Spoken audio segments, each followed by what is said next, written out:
మనం సంవత్సరాలు గతించిన మన హృదయం మార్పు చెందకుండా, మన హృదయం ప్రభువుకి ఇవ్వకుండా, మనలో మార్పు లేకుండా ఎన్ని క్రిస్మస్లు జరిగినా, అందుకనే ప్రభు ఒక్కొక్క క్రిస్మస్ మనం చూడడానికి ఎందుకు దేవుడు అవకాశం ఇస్తున్నాడో తెలుసా?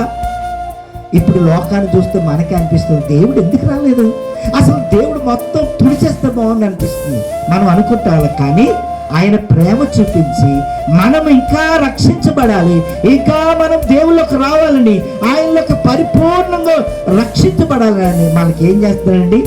సంవత్సరాన్ని ఒక దయా కిరీటంగా ఇస్తూ ఉన్నాడు. కనుక ఈ వాక్యం వింటున్న మనము ఒకవేళ ఇంకా పరిపూర్ణమైనటువంటి రక్షణలోకి, పరిపూర్ణమైనటువంటి మారు మనసులోకి రాకపోతే, పరిపూర్ణంగా ఇంకా దేవునికి మన జీవితాలు అప్పగించుకోకపోతే, ఇగో ఈ రాత్రి జక్కయ్య వలె మనం దేవునికి మన ఇంటిని, మనలను దేవునికి అప్పగించుకోవాలి.